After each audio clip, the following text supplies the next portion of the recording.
इतिहास में ना कुछ तारीखें ऐसी होती हैं, कुछ जगहें ऐसी होती हैं जो सिर्फ एक घटना नहीं बल्कि एक गहरा जख्म बन जाती हैं।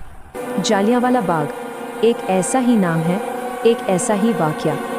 तो चलिए आज समझते हैं उस दिन की पूरी कहानी और जानते हैं कि इसके मायने कितने गहरे थे। तारीख थी 13 अप्रैल 1919। जगह अमृतसर का जालियांवाला बाग। दिन था बैसाखी का, पंजाब का सबसे बड़ा, सबसे पवित्र त्योहार। लेकिन ये दिन, ये तारीख भारतीय इतिहास के सबसे काले दिनों में से एक बनने वाली थी। तो सवाल यही है कि आखिर ऐसा क्या हुआ? एक त्योहार का दिन जहां लोग जश्न मनाने आए थे, शांति से अपनी बात रखने आए थे, वो एक सामूहिक हत्याकांड में कैसे तब्दील हो गया?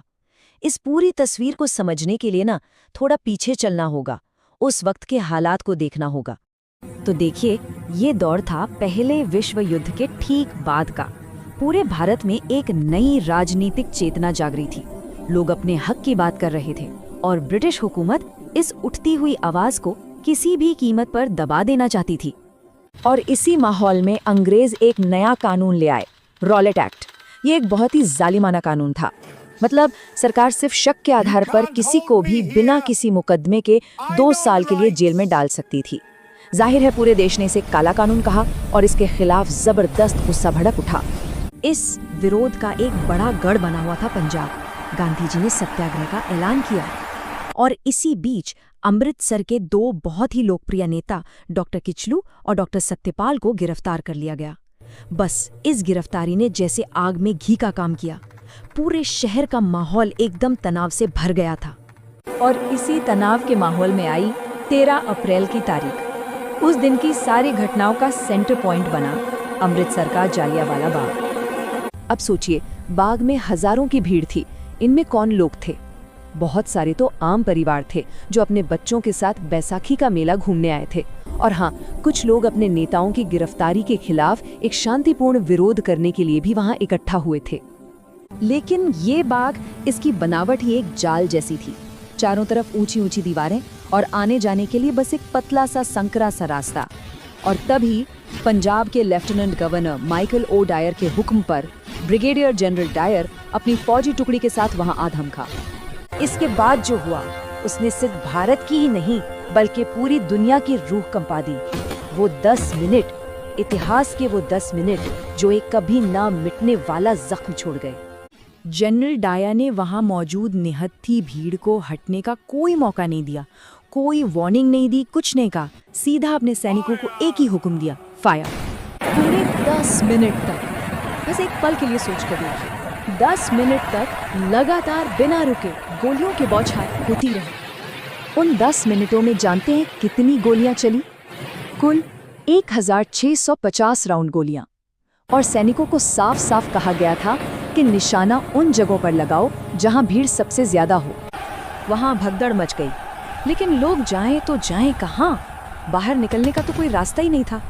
लोग अपनी जान बचाने के लिए दीवारों पर चढ़ने की कोशिश करने लगे और गोलियों का निशाना बनते गए।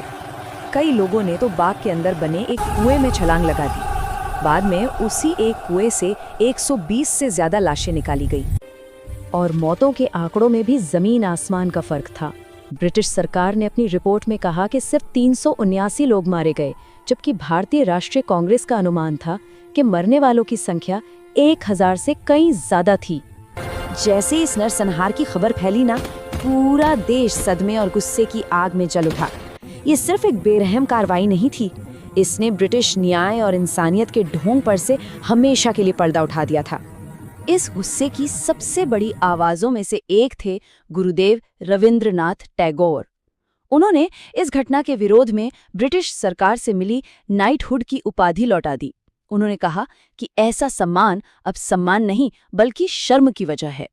जालियांवाला बाग भारत की आज़ादी की लड़ाई का एक बहुत बड़ा टर्निंग पॉइंट साबित हुआ। इस एक घटना ने महात्मा गांधी जैसे नेताओं का भी अंग्रेजी हुकूमत के न्याय से भरोसा पूरी तरह उठा दिया।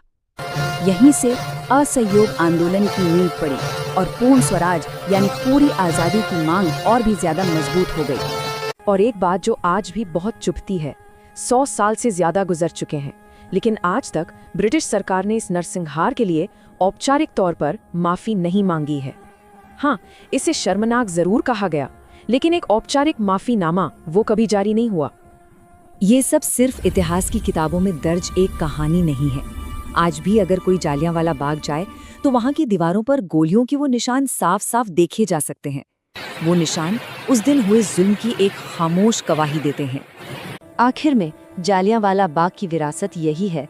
ये वो जमीन है जहाँ बेगुनाहों का खून मिट्टी में मिला था, लेकिन उसी खून ने पूरे देश के दिल में आज़ादी की वो आग जलाई जिसे फिर कोई ताकत बुझा नहीं सकी।